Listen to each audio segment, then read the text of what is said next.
एक एक्टर हैं राजेश पुरी।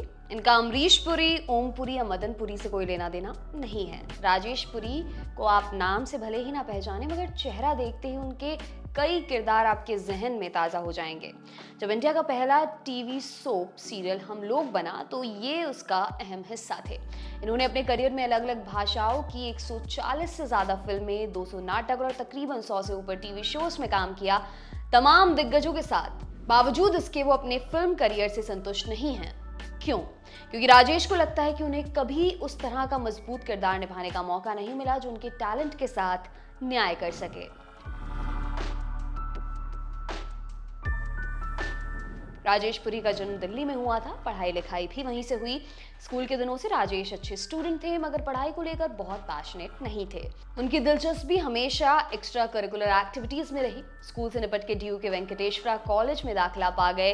यहाँ इस आदमी के पढ़ निकल आए, हॉकी खेलने लगे, बॉय बैंड में हवाईयन गिटारिस्ट के तौर पर जुड़े, साथ में कॉलेज इवेंट्स में, नाटकों में भी काम करते।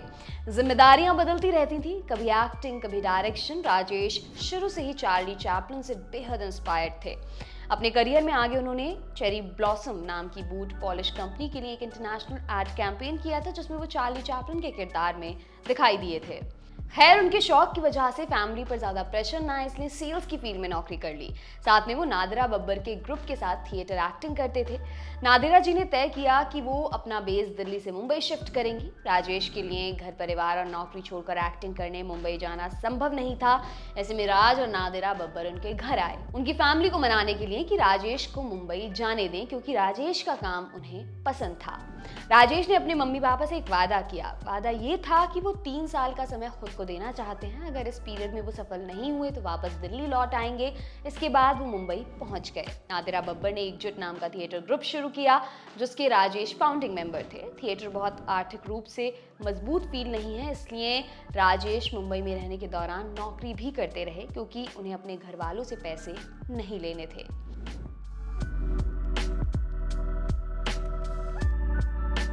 मुंबई में थिएटर करते करते 2.5 साल का वक्त बीत गया। डेडलाइन को करीब आते देख राजेश ने दिल्ली जाकर सेल्स में नौकरी करने का प्लान बना लिया था। कई जगह नौकरी के लिए अर्जी डाली, उन्हें नौकरी मिल गई। दिल्ली की एक कंपनी थी जो उन्हें रेजिडेंट मैनेजर के तौर पर हायर करने को तैयार हो गई। इस नौकरी में उन्हें रहने के लिए घर और अच्छी सैलरी मिल रही थी। पहले के समय में टीवी सीरियल्स नहीं होते थे, ऑडिशन का भी कोई कल्चर नहीं था, इसलिए जब भी किसी फिल्म मेकर को अपनी फिल्म के लिए एक्टर चाहिए होता था, वो लोग थिएटर देखने चले जाते थे। ऐसे में एक दिन राजेश मुंबई के पृथ्वी थिएटर में परफॉर्म कर रहे थे। उस दिन उन्हें 4 नाटकों में हिस्सा लेना था। इन सभी नाटकों में उन्होंने अलग अलग उम्र और अलग अलग किस्म के किरदार निभाए। जब वो अपना काम खत्म करके बैक स्टेज पहुंचे तो उनसे मिलने एक आदमी आया। पहली मुलाकात में उस आदमी ने राजेश को कॉम्प्लीमेंट देते हुए कहा, तुम तो हरफन मौला एक्टर हो। ये शख्स कोई और नहीं, इंडिया के पहले सीरियल के डायरेक्टर पी कुमार वासुदेव थे। वो अपने टीवी सोप हम लोग की कास्टिंग के लिए पृथ्वी थिएटर आए थे। उन्होंने राजेश से कहा कि वो एक टीवी सीरियल बना रहे हैं जिसमें उनके लायक एक रोल है, क्या वो करना चाहेंगे। पहले तो राजेश को ये समझ नहीं आया कि टीवी सीरियल क्या होता है। पूरा गणित समझने के बाद वो हम लोग में काम करने को लेकर कुछ खास एक्साइटेड नहीं थे, मगर पी कुमार वासुदेव के मनाने पर वो ये रोल करने को तैयार हो गए। हम लोग की शूटिंग शुरू हुई। जब इसके पहले 10 एपिसोड्स टीवी पर आए तो पब्लिक का रिस्पांस अच्छा नहीं था। 13वें एपिसोड से शो ने रफ्तार पकड़ी। इस एपिसोड में राजेश पुरी का निभाया लल्लू नाम का किरदार एक इंटरव्यू के लिए जाता है, जिसे लोगों ने खूब पसंद किया। लल्लू का कैरेक्टर राजेश को मिलने के पीछे की वजह भी बड़ी मजेदार है। डायरेक्टर पी कुमार वासुदेव ने राजेश से कहा कि वो इंटेलिजेंट एक्टर है, इसलिए उन्हें लल्लू का कैरेक्टर दिया जाएगा। राजेश ने पूछा ऐसा क्यों, तो जवाब मिला कि लल्लू का कैरेक्टर कोई मजबूत एक्टर ही निभा सकता है। तब जाकर राजेश को उस खेल के नियम समझ में आए। डायरेक्टर ने ईगो भी बूस्ट कर दिया और अपना काम भी निकाल लिया।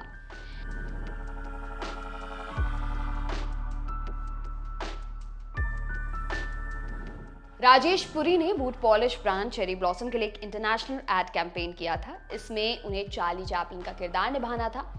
इसे दिग्गज एड फिल्म मेकर और थिएटर वेटरन एलेक पद्मसी ने डायरेक्ट किया था। एलेक राजेश को चार्ली चैपलिन के रोल में देखकर बहुत इम्प्रेस थे।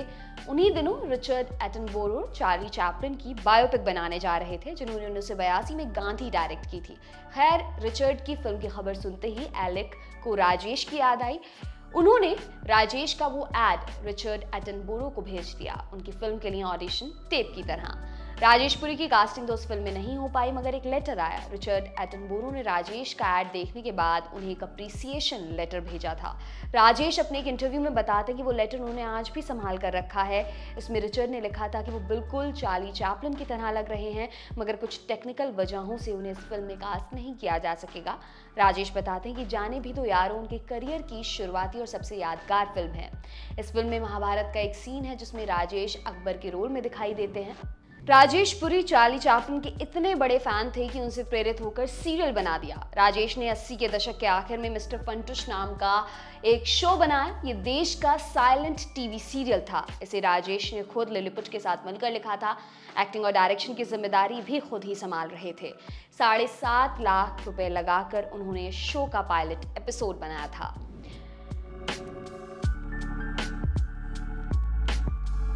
हम लोग की सफलता के बाद राजेश ने 3 महीने में 30 फिल्में साइन कर ली, सभी बड़े प्रोड्यूसर और स्टार्स वाली फिल्में।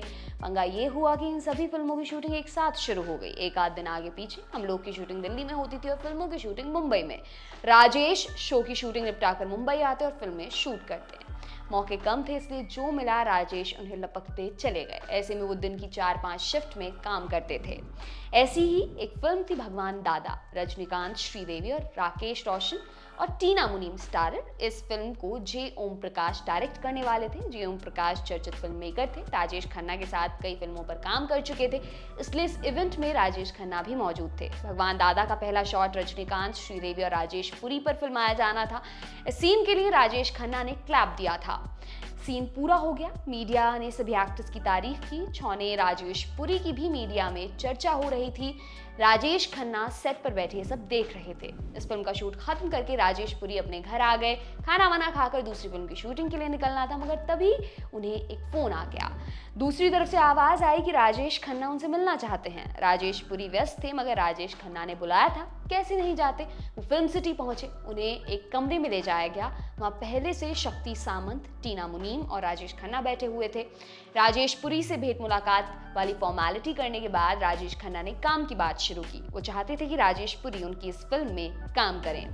राजेश खन्ना ने डायरेक्टर शक्ति सामंत से कहा कि उन्होंने राजेश को भगवान दादा के मुहूर्त पर देखा था, अच्छे एक्टर हैं, इसलिए वो उन्हें अपनी फिल्म में लेना चाहते हैं।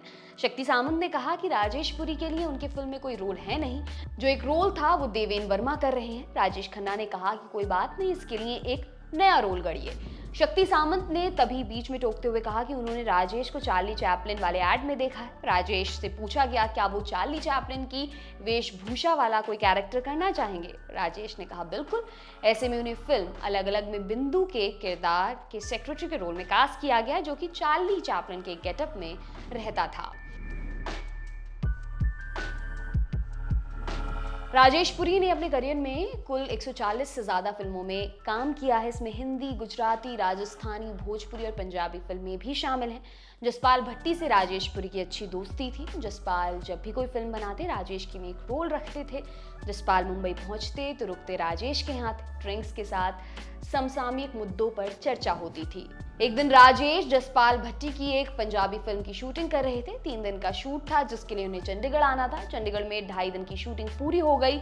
अब राजेश का प्लान था कि काम पूरा करके अगले दिन अपनी फैमिली से मिलने दिल्ली निकल जाएंगे। जब राजेश शूट कर रहे थे तब उनका फोन लगातार बजे जा रहा था। शॉट देने के बाद फोन चेक किया तो उनके भाई के 15 मिस्ड कॉल्स थे। राजेश को लगा कि उनकी पत्नी ने घर वालों को बता दिया है कि वो चंडीगढ़ में शूट कर रहे हैं, इसलिए उनके भाई उन्हें दिल्ली बुलाने के लिए बार बार फोन कर रहे हैं। बस से चंडीगढ़ से दिल्ली आने में 5 से 6 घंटे का समय लगता था। भाई को कॉल बैक किया गया। राजेश ने बताया कि वो चंडीगढ़ में हैं, आज की शूटिंग बाकी है, कल दिल्ली आएंगे। भाई ने कहा कल नहीं, अभी पहुंचो, पिताजी का इंतकाल हो गया है। ये खबर सुनकर राजेश सन्न रह गए। जसपाल भट्टी ने कहा कि आप फुर्ती में दिल्ली निकलिए, जाने के सारे इंतजाम हो चुके थे। ऐन वक्त पर राजेश पुरी को ध्यान आया कि फिल्म का काम तो अभी बाकी है। उन्होंने जसपाल भट्टी से पूछा कि उनके रोल के साथ वो क्या करेंगे। भट्टी ने कहा दूसरे एक्टर के साथ नए सिरे से शूटिंग करेंगे, जो कि खर्चीला काम था। ऐसे में राजेश ने सोचा कि पिताजी तो गुजर चुके हैं, उन्हें आज देखें कल देखें एक ही बात है। तर्क के सहारे वो इस नतीजे पर पहुंचे कि फिल्म की शूटिंग निपटा कर ही घर जाते हैं। उन्होंने जसपाल भट्टी से पूछा कि उनके हिस्से की शूटिंग खत्म करने में कितना समय लगेगा। भट्टी ने कहा कि 2 घंटे। शूट शुरू हुआ। उस दिन राजेश ने अपने 2 घंटे की शूटिंग 1.5 घंटे में ख़त्म कर दी और ये सारे कॉमेडी सीन्स थे। सभी सीन्स शूट होने के बाद जसपाल भट्टी रोते हुए राजेश के गले लग गए।